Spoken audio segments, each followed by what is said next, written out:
Allah Subhanahu wa Ta'ala menguji Barsisa dengan memberikan karunia besar berupa kemampuan menyembuhkan orang sakit melalui doanya. Dengan izin Allah, banyak orang yang sembuh setelah Barsisa memohon kepadanya. Namun, Bismillahirrahmanirrahim. Iqra' bismi rabbikal ladzi khalaq. Barsisa, perjalanan seorang ahli ibadah yang tergelincir. Di sebuah negeri di Bani Israel hiduplah seorang ahli ibadah bernama Barsisa. Ia hidup sebelum zaman Nabi Muhammad SAW. Ia dikenal sebagai orang yang taat kepada Allah Subhanahu wa Ta'ala. Hari-harinya dihabiskan dengan ibadah salat, puasa dan zikir di tempat ibadahnya. Penduduk sekitar sangat menghormatinya karena kesolehannya. Ia adalah contoh bagi umatnya dalam ketaatan kepada Allah. Allah Subhanahu wa Ta'ala menguji Barsisa dengan memberikan karunia besar berupa kemampuan menyembuhkan orang sakit melalui doanya. Dengan izin Allah, banyak orang yang sembuh setelah Barsisa memohon kepadanya. Namun, ujian besar justru datang dari kemampuan ini. Suatu hari, 3 orang saudara laki-laki datang kepada Barsisa untuk menitipkan saudari perempuan mereka yang sakit. Karena mereka hendak pergi berperang, mereka berkata, "Wahai Barsisa, kami tahu engkau adalah seorang yang sangat soleh. Kami menitipkan saudari kami kepadamu agar engkau dapat menjaganya dan mendoakan kesembuhannya." Awalnya, Barsisa menolak karena merasa tidak ingin terganggu dengan ibadahnya. Namun, setelah dibujuk dan mengingat ia dapat membantu dengan doanya, ia akhirnya setuju. Saudari mereka pun tinggal di sebuah kamar dekat tempat ibadah Barsisa. Barsisa menjaga jarak dengan wanita tersebut dan hanya meninggalkan makanan di luar pintunya tanpa berbicara. Namun, setan mulai membisiki Barsisa agar lebih memperhatikan wanita itu. Ia mulai merasa kasihan dan perlahan-lahan mulai berbicara dengannya untuk menghiburnya.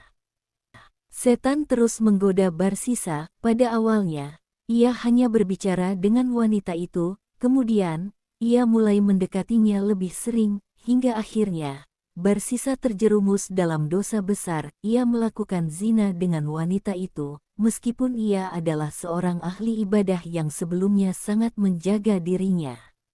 Wanita itu hamil, dan Barsisa merasa takut jika perbuatannya diketahui. Setan datang kepadanya dan membisiki, "Jika orang-orang tahu, reputasimu sebagai ahli ibadah akan hancur. Bunuhlah wanita itu dan rahasiamu akan aman."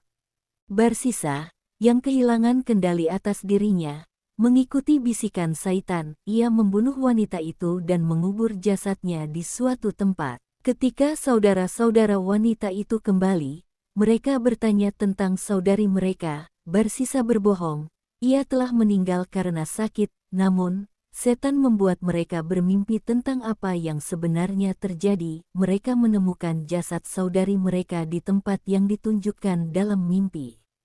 Barsisa akhirnya ditangkap dan dihukum mati atas kejahatannya. Saat berada di ambang eksekusi, setan datang kepadanya dan berkata, "Jika kau sujud kepadaku sekali saja, aku akan menyelamatkanmu." Dalam keputusasaan, Barsisa sujud kepada setan, dan ia meninggal dalam keadaan syirik. Pelajaran dari kisah Barsisa. Kisah Barsisa adalah peringatan bagi umat manusia tentang bahaya mengikuti godaan setan, bahkan bagi orang yang taat sekalipun. Allah berfirman, seperti keadaan Saitan ketika ia berkata kepada manusia, "Kafirlah kamu," maka ketika manusia itu telah kafir, ia berkata, "Sesungguhnya aku berlepas diri dari kamu, karena sesungguhnya aku takut kepada Allah, Tuhan seluruh alam." Al-Quran Surat Al-Hashr ayat 16. Rasulullah juga bersabda, "Sesungguhnya salah seorang di antara kalian ada yang beramal dengan amalan ahlu surga menurut pandangan manusia, hingga jarak antara dia dengan surga tinggal sehasta. Tetapi kemudian ia didahului oleh ketetapan takdir, maka ia beramal dengan amalan ahli neraka, lalu ia pun masuk neraka." Hadis riwayat Bukhari dan Muslim. Hikmah dari kisah Barsisa adalah 1. Godaan setan sangat halus dan berbahaya. Setan tidak langsung menggoda Barsisa untuk melakukan zina atau pembunuhan, tetapi melalui langkah-langkah kecil yang terlihat tidak berbahaya. 2. Kesalehan tidak menjamin keselamatan di akhirat jika hati tidak dijaga. Orang yang taat sekalipun bisa tergelincir jika tidak menjaga hatinya dari penyakit seperti kesombongan, rasa aman dari dosa, atau godaan duniawi. 3. Pentingnya selalu tawakal kepada Allah. Barsisa lupa bahwa kekuatannya berasal dari Allah, bukan dari dirinya sendiri. Kisah ini menjadi pengingat agar kita senantiasa berlindung kepada Allah dari godaan syaitan, sebagaimana doa Rasulullah. Allahumma rahmataka arju fala takilni ila nafsi torfata ainin wa aslih li isyani kulluhu la ilaha illa anta.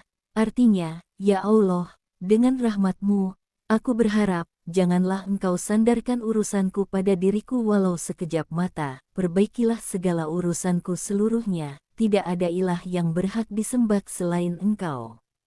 Hadis riwayat Abu Daud. Bismillahirrahmanirrahim. Iqra' bismi rabbikal ladzi khalaq.